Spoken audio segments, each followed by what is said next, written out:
Hi, welcome to this Grandma's Life podcast. I'm your host, theciaellis. Get ready to laugh, learn, and grow with me as we explore growing old in an ever changing world. One of the good things about growing old is that people judge you less when you sometimes say outrageous things. I'm getting older and I've had a fascinating life. I also have opinions. You may not agree with these opinions, and I may not care. Even now, I am passionate about many things. I love to learn. I love quotes. I love my animals on the farm, and I care about my country. Join me as we explore loving life, even as we age. Today is March 15, 2024. This is episode 55, and this one is called Are You Ready for the Next Great Depression? This is part of the series. This is the third in the series, and this one is about prepping. Today we're going to talk about, as usual, the farm happenings, my three things, um, my quote of the day, and something about the author who had said it, and what I'm listening to, and then, of course, the main subject about preparing it for the next Great Depression. So, let's see. As you could tell, there's been some changes in this podcast. I'm still going to do. Are you ready for the next Great Depression in these series differently than the regular ones? But I am kind of combining them too. I will. Every time I do one in the series for the next Great Depression, I will tag it as such, and then I will have my regular things about it.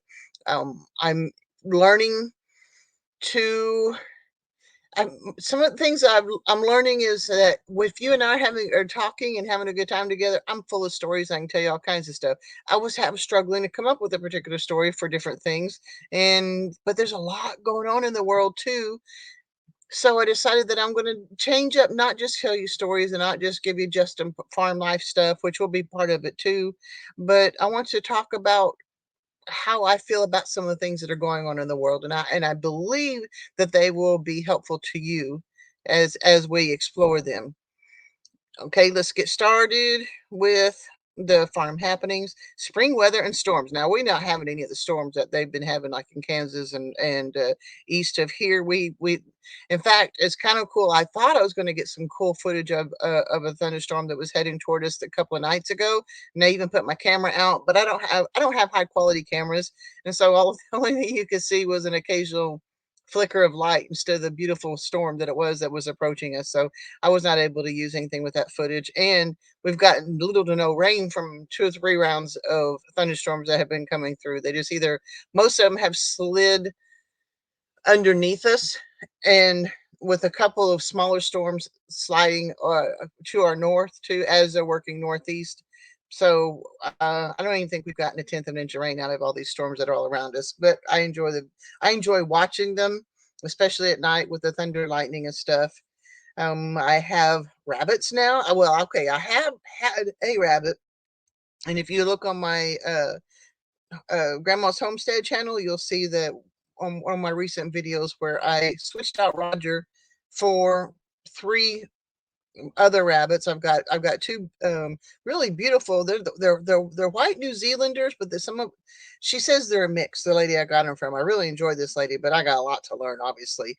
But I got two female New Zealanders with a kind of beautiful little fluffy hair. They're not the short hairy thing, and then my new buck is. It looks like a small version of Roger, and she says he's a New Zealander too, but he's gray. I found out that Roger was a Flemish giant, and he was so big, and he was getting even bigger, and he was getting bigger than with the cage that I had him in. So I have to admit he's going to a better home, and I'm glad because I was not going to be able to accommodate him with his ever growing size. So I've got a breeding trio now, and I'm going to start being able to put some meat in my freezer, and I'm honestly wanting to put do some meat to feed to my dogs too. We do cheap dog food here, and I've noticed that my dogs get old faster with joint problems and stuff. And as a person who is technically, or I don't know if I'm technically a prepper, but as someone who's always trying to do things, maybe someday I won't be able to get dog food. So I wanted to be able to have rabbits on hand to feed to my animals, which is going to be better for them anyway. But it's also going to be able to, if not replace their dog food somewhere down the road, it can certainly supplement it. And that's my goal for having the rabbits. Got Waddles and most of her family moved. I put so Daisy. It is I've got Daisy and Wilbur, my original sows. Daisy is the one that had the catastrophic terrible farrowing last year. Will Waddles did a really good job. Well, all of her babies are all growing up and stuff, and one of them is Wilbur. So he's my new boar for Daisy. I really can't breed him with anybody else. And I'm hoping that I got him switched out in time. I got him, but I don't think I did. So there's a chance that I'm going to have some piglets somewhere down the road from Wilbur that are not going to be able to be registered and everything. But it's done. But Waddles and the family, her family, like the three of the girls and Yoda, have been moved, and they're loving their new paddock. I mean, it's one thing they always love going to new paddock and new grass, but the new paddock has last summer's late growth. So there's tall dead stuff with luscious green stuff growing up underneath it. And they're literally, you can look out the window and you can actually see them skipping around. It's kind of funny. So I need to get Daisy and Wilbur moved too, but I haven't done that yet. We last weekend we got Waddle and the rest of them done. I have asparagus coming up. We got 4 or 5 stalks in a jar in the refrigerator, and then we went 2 or 3 days without any at all. But then I've noticed that I've got some more that's going to be ready to be harvested tomorrow. And we like asparagus around here. So those are the farm happenings for right now. My 3 things. I got a notification this morning. My desk that I'm on now, I really like it. It's all wood, and but it's falling apart. I can't close the drawers all the way, and if I do, I can't get another drawer open. So things are kind of falling apart on it, and so I got a notice this morning saying that one of the ladies in our church, her husband had died a week or so ago. She's cleaning some stuff out and wanted to know if we had wanted a desk, and I thought, sure, I'll take it. And so I went to go pick it up this morning. I don't know that I'm going to be able to use it. It's kind of falling apart too, but it's one less thing for her to have to worry about. And so she's making room for a granddaughter to move in with her. And so that's kind of what's going on there. And even if I don't use the desk, it helped her, I believe, and that's good too. So I got at the desk. I did work on one of the we got we've got asparagus beds down in the vineyard, and then Tom planted asparagus in the middle of a field, I guess. So we marked them, and we have them marked with tomato cages. So that's what I worked on this morning, was weeding the asparagus plots that are in the tomato cages, and then I scythed the tall grass around them. And so I got some of that done this morning. That was one of my 3 things. And of course, number 3 on my 3 things is this podcast, and that's what we're in the process of doing now. Took me long enough to get the notes done for it. I've been working on these notes for weeks, and I have to admit I apologize for that, because I enjoy doing research, and it took me longer than I had expected to do the research. But then I was trying to do the Amazon links for stuff for that, and I was able to create the Amazon links, but I was having trouble getting them to work when I was putting them on the website or on this or something. And it's still possible that they're not going to work, but you know what? I couldn't hold off any longer. And so there are Amazon links down in the show notes of this podcast and or this video. And we hope they work. If they don't, it is what it is. I worked as long as I was willing to do it, days to get them to work, and even ask for a little bit of help. So I don't know if it doesn't work, I don't know what I did wrong, but I promise you, I don't hate money, but I would like to start earning a little bit of money to do some of this work that I do. But that is what has taken me so long, and I'm hoping that I can get my rhythm back going again, and get these podcasts out on a more timely manner. What I'm listening to, I just finished my second listening of Be Useful by Arnold Schwarzenegger. And it was a good book. I enjoyed it. I learned a lot in it. Of course, he's got that strong accent. That's one of the things he had said in his book, was that all the different things he was taking dance lessons for one movie. He was doing, he just practices and took lessons. But one of the things he said is, accent coach. He spent lots of money on accent coaches, and he really wish he could get his money back on that. And I'd be working, and I could get through most of the stuff he said with his accent, but I'm out there feeding the pigs one morning, and he's talking about an ambulance, and I got so tickled. So, and both times I listened to the book, I would get tickled when he's saying that he had to worry about ambulances. And I just finished my second listening of Dune Messiah by Frank Herbert. So I did the Arnold Schwarzenegger book and Frank Herbert book, but now I've started on the book called Who Not How by Dan Sullivan and R. Benjamin Hardy, and then Children of Doom by Frank Herbert. So if you think about it, I don't know if you notice a pattern here. One morning I'll listen to a fiction book. The next morning I'll listen to a good for me, but I don't know what they're called, but they're good for me book in one form or another. So that's what it is. I had just finished the Be Useful.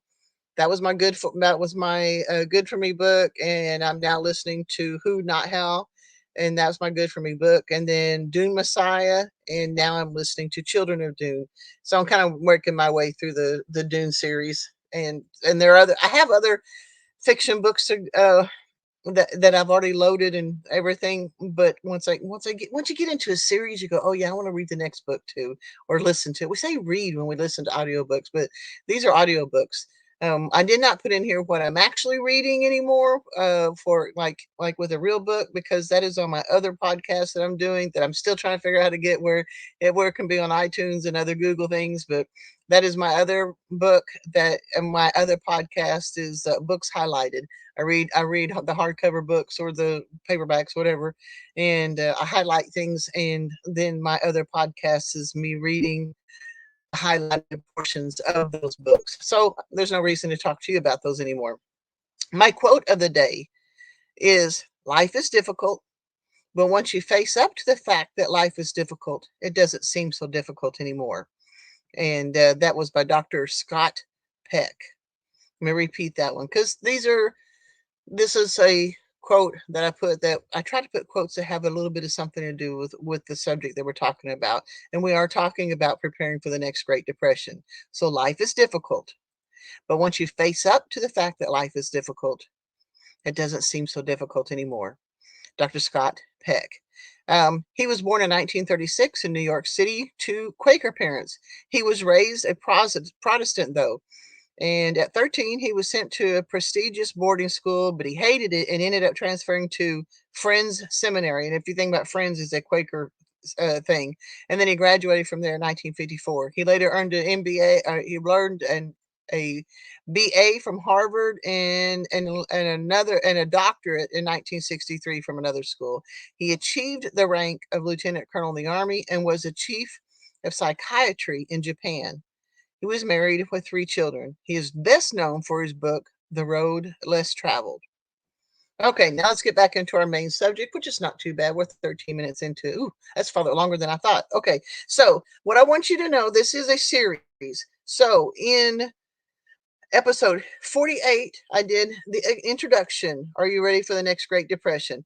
And I'm going to say this time, as I will say every time, these episodes in the series are not meant to scare you. They're not meant to cause you any angst whatsoever. I'm just saying, I'm seeing evidence of things changing and happening, and I am encouraging you to listen to these episodes and figure for yourself what you think is the best route for you to take for it. Okay, so let's go back to Jack Spirko that we talk about sometimes. His motto is helping you to live a better life if times get tough, or even if they don't. So everything I'm telling you in these episodes is not to cause you any angst. It's to help you to live that better life. And if it doesn't get bad, you didn't lose anything out of it. So episode 48 is the introduction. And then episode 50 was, I was tackling the subject of how much do you really eat. People always talking about, you do beans, bullets, and band-aids, and you want to, and so how much beans do you want? Are you going to eat? Do you even know how to cook what you do, and all that other, what you have and what you think you're going to be doing? I'm saying that wrong, but you understand. So 48 was the introduction. Number 50 was how much do you really eat? And this one is, we're looking at preparing for the Next Great Depression, if it happens, in as a prepper's perspective. While I was researching, I found an interesting subject. I found an article by, he called himself Bunker Bob, and it's called The History of Prepping. And I'm sure that prepping has been a part of human history since the beginning of time. If you think about it, people who live, they know winter's coming and they prepare for winter. So that's just been that way is. But he has a different view, and it seemed valid. But how else would mankind have survived through harsh winters, severe weather, accidents, death in the family if there was not some sort of preparation involved? If you think about even just that, how we live now is so different. You know, when the weather starts getting cold for winter, many of us go, I'm going to have to scrape the car off in the morning when I warm it up, and that's the most they do for prepping. But if you think about it, there's more to it in a lot of ways. Well, okay, there can be. Let me put it that way. In our current society, that is all that you need to do. But if things get bad, you want to be able to learn to take care of yourself. Okay, so let me get back to Bunker Bob. He says, regardless, Bunker Bob has some interesting, more modern views of prepping. He believes the prepping movement was sparked by the Great Depression. So that was back in the 30s. Even in an era where many families did their own gardening and canning, the Dust Bowl devastated crops and greatly diminished available food. Those in the cities were also caught off guard. Prepping was a step in the right direction to help remedy the situation. He also said that the Cold War contributed to prepping. Some people were convinced there was a high probability of a thermonuclear attack. Those who had the means built underground bunkers, stocking them with food and water to tide them over until the air cleared of radiation. The rest of the population was taught to duck and cover under desks. Many buildings in the towns and cities were built of rock and labeled as bomb shelters in case of a nuclear attack. I know that in the town that I graduated high school in, there was, and I don't remember what the original building was. I think it was called the Armory. It was the Armory, but it was something even before that. But it was a huge rock building, and it was also our bomb shelter. And I've seen many bomb shelter buildings over the years as I was growing up when they were big rock buildings. In the 70s, during the oil crisis, skyrocketing interest rates and the recession, there was a back to the land movement that seemed to die out as life improved in the 80s. Then there was Y2K. People were convinced that the computers and other electronic equipment in the time would not be able to function after the clock struck midnight going into the year 2000. All forms of infrastructure would collapse. The electrical grid would go down. Hospitals would be unable to function. The world would be filled with dead or malfunctioning electronic equipment, and we would all be plunged directly into the dark ages. I know people who bought a full truckload of long term food to get them over the anticipated disaster. 24 years later, much of the food is still in their basement. And that last two sentences are from me, not from Bunker Bob. I'm old enough to remember mom and dad struggling to put food on the table in the 70s.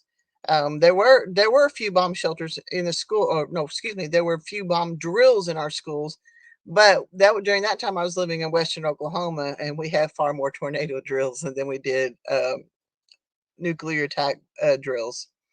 But I will say that Y2K began to open my eyes. I did not fall for the threat of being plunged into the dark ages when the clock struck midnight because there was nothing I could do about it anyway. But it did get me to consider the possible scenarios that I should prepare for. I began to train my family to tell me when they got into a backup of shampoo, coffee, cereal, etc. I felt there was nothing worse than to be in the middle of something and not be able to finish that task because I ran out of that product, ingredient, or whatever. Especially since I was a single mother most of my time, my boys were growing up, and it might take a few days until payday without shampoo. 9/11 brought home the fact that we were not immune to terrorism any more than anybody else in the world. My personal journey into prepping came when my husband succumbed to severe depression, and I watched the food diminish down to mystery meat in the very bottom of the freezer. That was when I knew that I had to take charge and make sure that we never ran out of food again. All right. And so, more in my research, preppers have different levels of for needs of like this one is 4 needs of survival, and some of this will pertain to what we're talking about for the next Great Depression. Some of it is not. Some of it is more of short term. This is how we got. This is we need this to get home from whatever or whatever. But it is still things that you need to consider as you're going to any situation. So the 4 needs of survival are water, shelter, fire, and food. And fire is like for either cooking food or for warmth or something like that. And preppers have determined that there are 4 major needs of the survival. There are other categories that can be added to these needs, but the major consensus is that water, shelter, fire, and food are the basic needs to live. Another survival outlook are the 3 basics. We can live about, oh, excuse me, let me rephrase that. Another survival outlook are the basic threes. We can live about 3 minutes without air. We can live about 3 days without water and about 3 weeks without food. But let's go look at the 4 basic needs to start, okay? Water. As stated previously, the human body cannot survive much more than 3 days without potable water. This is a website I found, and I don't know about this one. It's called water.phila, phila.gov, so it's a government site. It indicates that people use on average 101 gallons of water a day. A full bathtub takes 36 gallons. A shower uses 20 gallons. Flushing the toilet uses 18 to 24 gallons. A washing machine uses 15 gallons per load. A dishwasher, 4 to 10 gallons. Hygiene, about 2.5 gallons, and drinking is another gallon. I think that was really highly inflated, okay? Especially per person. One person does not need to run the dishwasher and the washing machine each day, nor do they fill their tub with water and then later take a long shower. This was a government website though, but you do need to have drinkable water on hand and a few extra gallons to take care of basic hygiene and cleaning. So, how much water do you really need each day? And how many days do you want to have stored on hand for how many people? Even this number can vary some. If potable water is not available, waterproof purification tablets, life straws, cellular squeeze bottles, and other products can make water that's not safe to drink, well, safe. Consider the number of people you want to provide water for and what their needs will be.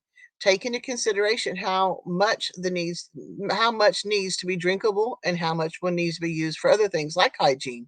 If you have animals, take into consideration their needs also.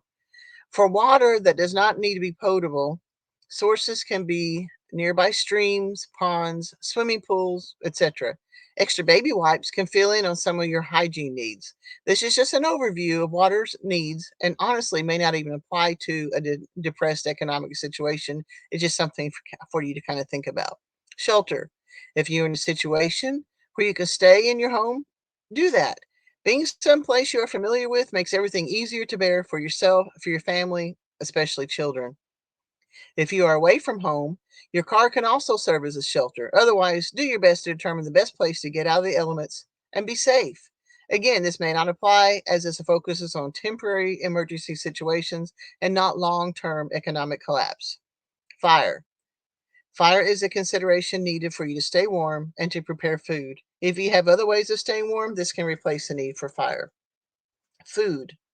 Food preparation is certainly a whole category in itself. How much food do you think you'll need for what length of time? And then that was where we go back into episode 50 to discuss that.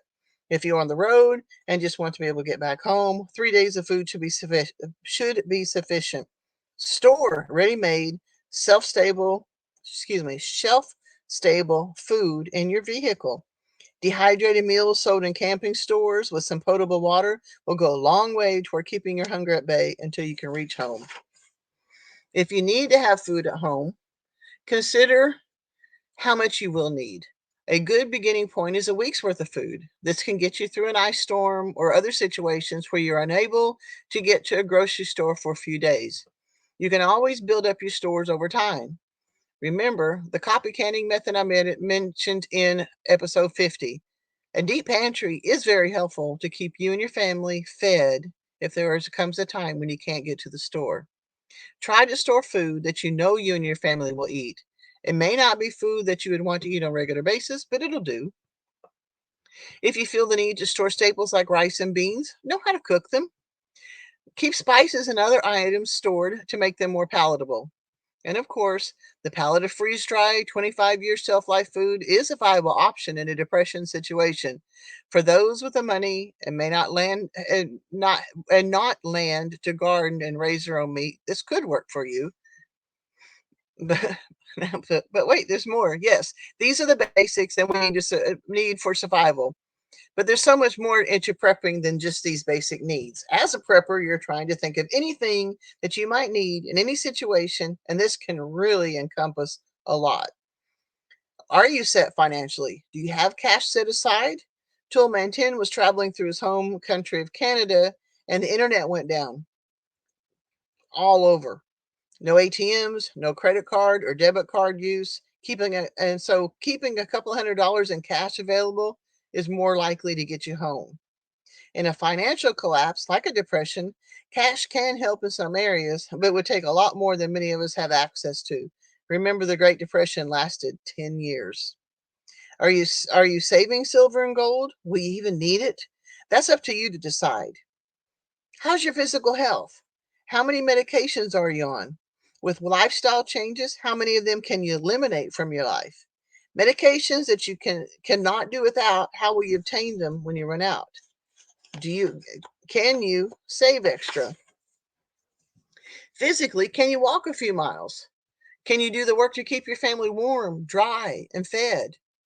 If not, smart preppers work on their physical health to get them through tough situations. Do you have extra feminine hygiene products? Even if you do not need them for yourself, you may encounter someone who does. These could even be even used for barter if needed. And you know what? This reminds me of a story too. I remember because back when I was young, uh,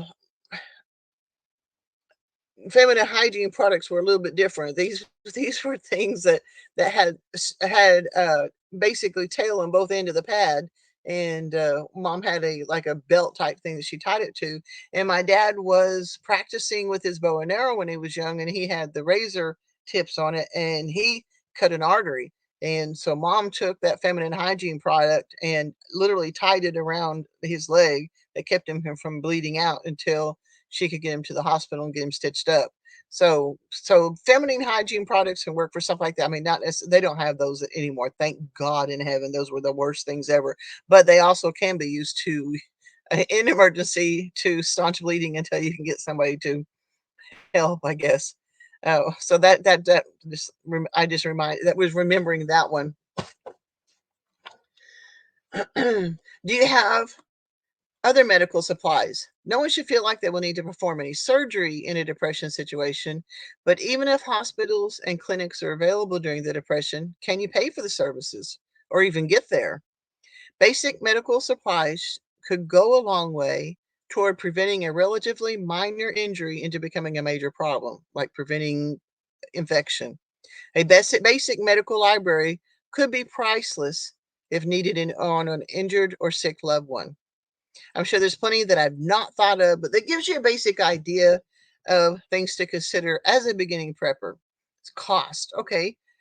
Some people feel that being a prepper is very costly, and it can be expensive. Hence the palette of freeze dried food, but can also be done in a way that is not expensive and will save you considerable money in the long run. My friend Tim again in his workshop radio podcast mentioned that he had a listener chide him on the expense of becoming a prepper. Tim replied that he became a prepper because he was poor. Tim and his wife bought supplies while they had the money so they would have what they needed when the money was short. The copy canning method is not expensive and where I started on my journey. As I mentioned earlier, keeping a backup of toilet paper, shampoo, etc. is what got us into the next payday. And I'll be perfectly honest, I had kept my preps pretty good.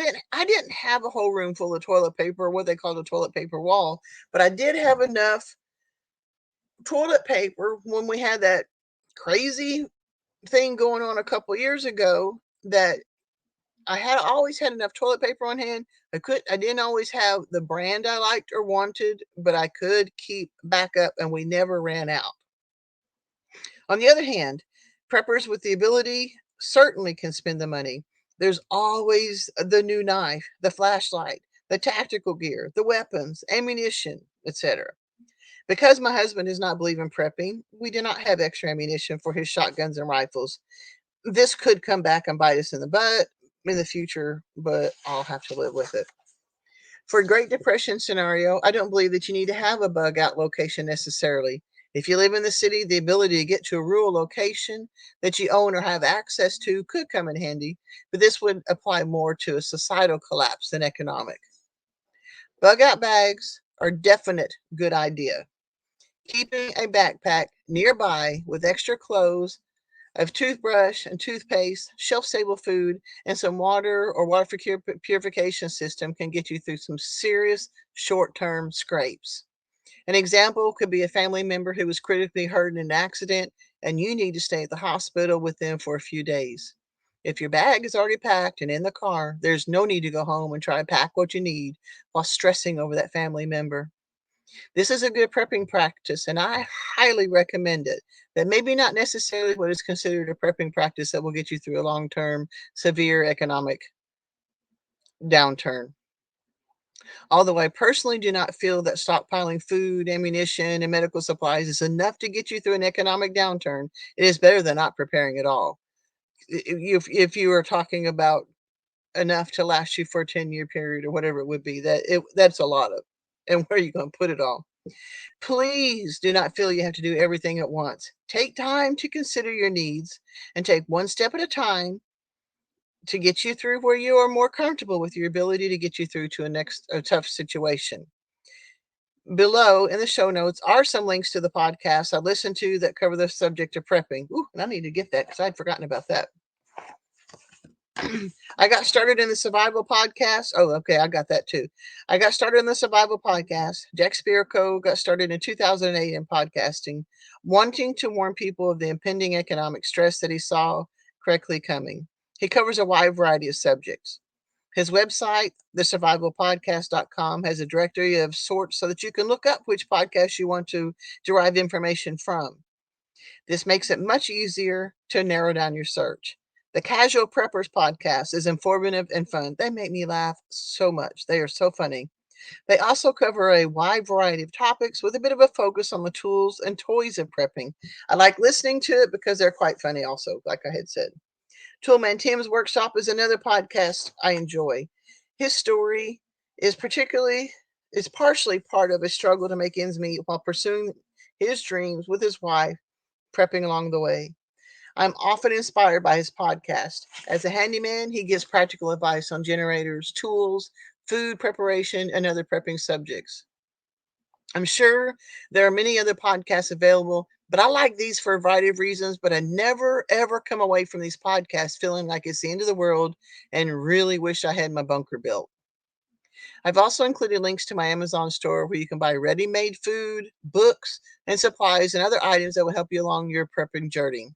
As I always say, I never want you to feel afraid they because they watch the news and feel like they're doomed.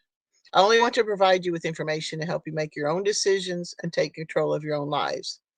Some people believe that they will take all their saved gear and run off into the woods, someplace like a state or federal land, and live off the land if things go south. This is probably not a viable option for many reasons that I will not get into in this episode. I am sure that I'm leaving out plenty of prepping practices that you could help you through the next Great Depression. But this is just to give you perspective so that you can determine if this route is a route that you want to take. The bottom line is that you will probably stay right where you are in a location your family and children are comfortable in and do the best you can with what you have. You may not have to become innovative. Oh, excuse me. You may have to become innovative over time in fixing a broken appliance, car, or other equipment. People who lived through the last Great Depression of the 30s threw very little away as they may need it in the future. An example of an innovation is a look at how the Cubans kept their country running when Castro pulled them into communism. Because this country is an island, economic sanctions against them made their citizens adopt very innovative ways to keep their lives prosperous and their vehicles running. You will find many cars from the 50s that have been maintained beautifully despite their inability to get parts for their cars. I understand that this episode of considering the option of prepping as a way to get through a possible economic depression took a short term option to get you through immediate crisis, while being stranded away from home to longer term considerations to get you through a much longer time frame. That was phrased poorly, but hopefully you understood it. I do have a few in my Amazon links in my show notes that I mentioned before to help you get started on a potential prepping journey, and I hope it helps. There's not much there, just a couple of little things that help give you something to think about. There is a lot to consider here, and we just touched on a few things for basic information. As always, this information is never designed to frighten you. It is only information to help you get your mindset right to yourself and your family, to get yourself and your family through a few tough situations. Like Jack Sparrow said, helping you build a better life if times get tough, or even if they don't. All right. My next episode that I will be covering whenever will be the homesteading way as of getting through the depression situation.